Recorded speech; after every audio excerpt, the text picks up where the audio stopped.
manolotra ny arahaba tompoko ali izay malefaka tsy maro toerana no mamaritra ny toetry ny andro eto Madagasikara. Raha hitantsika amin'ny sary azo avy amin'ny zanabolana izao ihany koa dia somary malika ny andro izay narahana orana malefaka tany amin'ny fatra avaratra Atsinanana Nosy. Ahitana fidinany kosa ny maripana ambony indrindra aty amin'ny morotsiraka Atsinanana raha ho amin'ny Rampitso fa tombanana hiakatra tsikelikely izay manomboka ny talata ho avy izao. Raha mahakasika ny orana kosa indray dia miandrandra orana ny faritra maro eto Madagasikara manomboka ny alarobia ho avy izao. Raha mahakasika ny any an-dranomasina indray dia entanina hatrany aloha mbola tsy hivoaka iandrika hatramin'ny talata ho avy izao manomboka eo Vangaindrano ka hatrany a Cap Sainte-Marie fa andrivotra ny andro amin'ny ankapobeny. Mety hisy tafiotra ahatratra hatrany amin'ny 50 kilometatra isan'ora mihitsy indraindray. Ho an'ny mpampiasa ny ranomasina zany dia rao atsakany sy andavany ny toromarika omeny ny tompony andraikitra mba hisorohana ny loza mety isy eo. Andao jerentsika amin'ny Antsipriany ary ny vinany toetry ny andro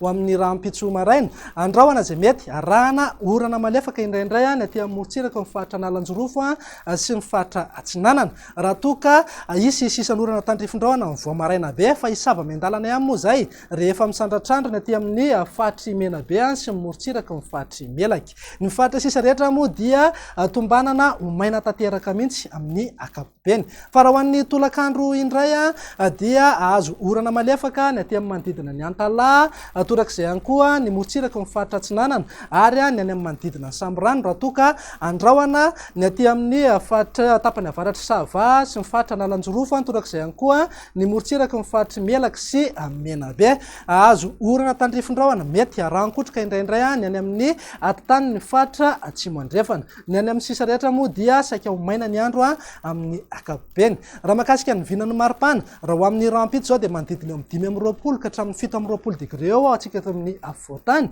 Raha toka mety ho tafidina hatramin'ny 9 degré zay any amin'ny ilany Atsinanana Nosy. Anankitra hatrany amin'ny 7 degré moa ny maripana ambony indrindra aty amin'ny faritra avaratra andrefana torak'izay ihany koa ny tany Menabe sy any amin'ny tapany Atsimo Nosy. Raha toka tombanana ho tafiakatra hatrany amin'ny 7 na 70 degré zany aty amin'ny tany ny faritra Atsimo andrefana, zany hoe any amin'ny manodidina ny distrika ny Benenitra sy Betoky Atsimo. Andao jerentsika indray raha ny vinan'ny toetry ny andro ho amin'ny talata ho avy izao dia andrahoana izay mety arahana orana malefaka indraindray ny aty amin'ny faritry Sava sy Nalanjorofo raha isy ny tandrifondrahona any amin'ny manodidina ny Samborano. Azo orana tandrifondrahona kosa ny aty amin'ny tany ny faritra Androy sy ny tany Atsimo andrefana raha saika ho maina ny any amin'ny faritra sisa rehetra. Raha mahakasika ny vinan'ny maripana ny talata izay zao tsy dia misy fiovana firy aloha fa mbola nevikevoka be hatrany manerana ny Nosy mananika hatrany amin'ny 7 degré hatrany amin'ny tany Atsimo andrefana raha 7 degré ny aty amin'ny